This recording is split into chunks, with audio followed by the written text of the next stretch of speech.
Man, we gotta start being more grateful, man.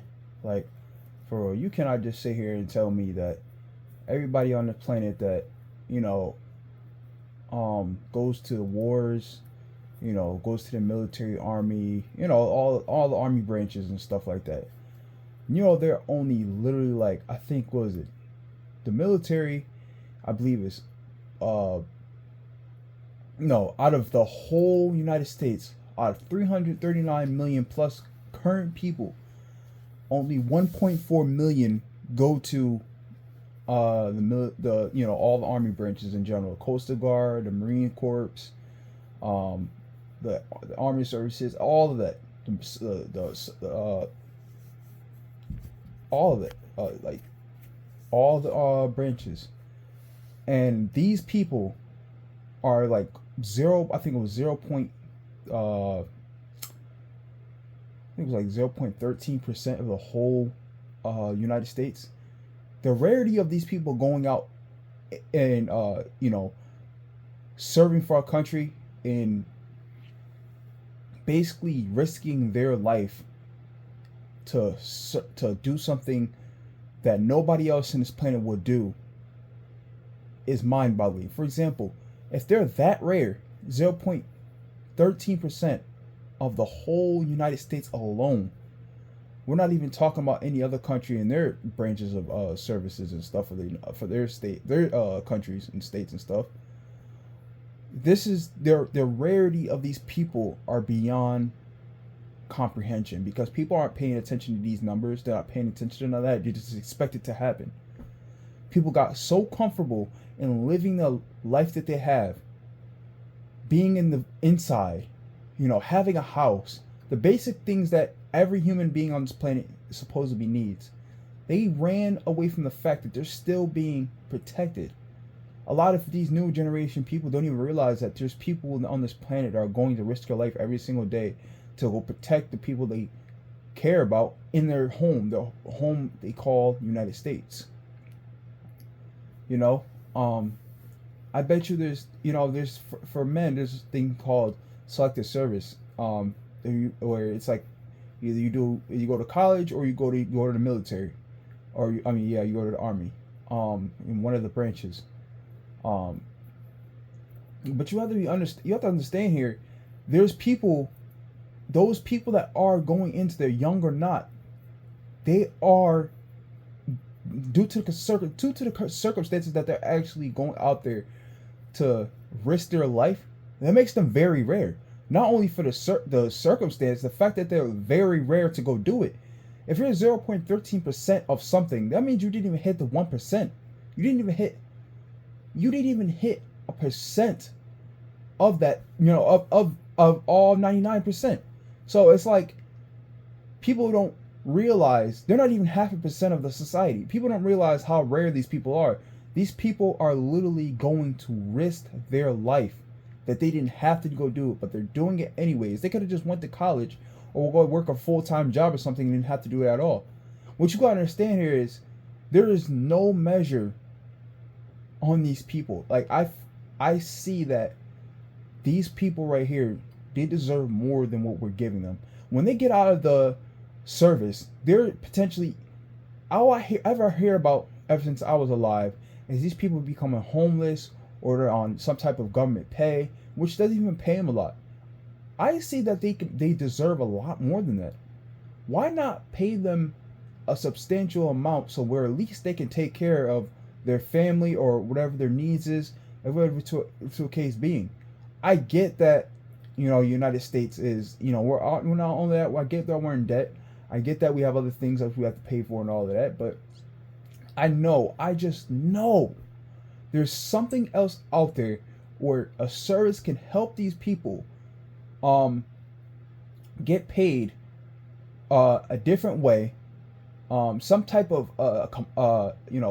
accessory or something, very open for these people to be able to have something where it's not, they just get a simple check and they come home and they go right to, they don't get funded a house, a property. It's not fair. And if that's the case, then why pay them more? Pay them more while they're in a service. We're talking about let's say, for instance, we're talking about today about the value in people, and we know today, obviously, it's been publicly made that 10% of society makes over 100,000 a year. But if you give them the right training, anybody can do that job. Anybody can go in there. If they're trained the right way and they follow the right steps and anything, they can go into that job and do it just like anybody else can if they actually put their mind down to it. What I'm saying is the circumstances is in the army and in all these branches is people have to actually go risk their lives and fight for a country which people don't even know they're alive or even care about. So why not pay them people a substantial amount of money rather than giving all these people that are just sitting down in offices a lot of money? Now you could still give them a lot of money, or make it fair. I'm not saying I'm actually being over grateful right now, because I'm saying for the people that are actually doing something where they're actually risking their lives to go and protect people that really don't even care or know they're even alive or even exist, should be recommended to be paid at least a fair amount more than the people that are just sitting at home absolutely doing an 8-hour day, or of basically an office job. Now I get it, there's labor jobs that are really hard to do. Even they're a good percentile of people that are really rare, because a lot of people aren't physically capable enough to do a lot of these jobs. Like, let's say landscaping or tree jobs. There's people that get they get paid a lot of money, yeah, but at the same time, the workers actually doing it are a very good percentile too. Now, if you get a lot more workers to do the job, I get it. Now you start spreading that income out because you've made a more valuable asset for the for the company, because now it has a lot more people doing the job, and it makes it faster, which means less time, less money being spent, which means you will spread the income on and potentially pay people more. That is actually a good, smart thing. But what I'm saying is, if you take out of the United States, if it's called selective service, choosing people that are over 18, I say 18, what was it, 18 to, I don't know, 18 to 30. Well, I'll just use that. Now, you mean to tell me 1.4 million people are currently in all of the Army branches out of 339 million people? That is a big ratio, a big gap ratio. And I'm not saying everybody should be in the Army, but their rarity is what makes a lot of value, because people aren't doing this stuff because they know that deep down inside they are afraid to go do it. For me, I chose to go a different route too. But what I'm saying is, I'm speaking up for the people that don't really get nothing out of being in the Army. Like, you're in the Army, you're doing these branches in the Army, and inside that you're a rare person for doing that, in value that nobody else would do, yet you're being underpaid for it, And I did some calculation the other day. I looked it up.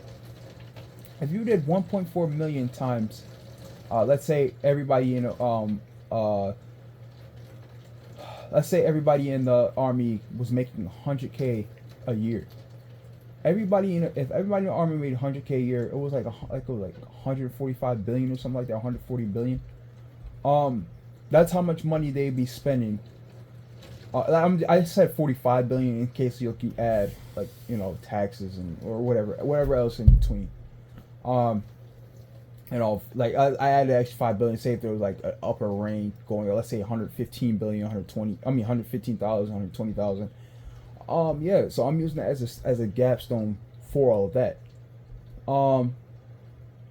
But yeah. So in that 140 billion dollars is nowhere near a hurting level for the government. Let's say every single year I've done something else where I did a median level of every single, like from the last 25 years, of how much the government has made. Between now and 25 years ago, they had a median of 5.3 trillion a year. Not saying every year they hit 5.3 trillion, but the median, the median, like if you average all the number, it'd be around 5.3 trillion. My point is that's a lot of money. That's 100 billion 10 times. That's basically, yeah, that's 100 billion 10 times. So you add that 10 times, 5 times of that. That's a lot of money. That money is used for multiple things throughout our country. You know, school services, you know, public services and things to take care of us as human beings. My thing is, where is all that excess money going? Because if the government has the ability to print money, you know, exchange money, get money, for the last 25 years, that's $142 billion. I think somewhere around there, 142 billion. Yeah, 142 billion. Yeah, 140 billion dollars. I mean, not billion, $1 trillion. So, if that's the case, if that much money is being made in 25 years span, that's 100 times, 10 times of $1 billion, $100 billion. That's a lot of money in 25 years. There is no possible way you can be in debt in any type of circumstance. That should all be all paid off. If you're making that much money from your people alone, I see there's more to it than what meets the eye. Now I calculated some of the maintenance level. Let's say for every single year for the army and their equipment, it's like $5 billion every year they'll spend if for all the equipment to get, you know, changes of, you know, weapons and, you know, just things that need to go on for maintenance for the people who will be able to use their stuff. I calculated all that into there too. But in the total grand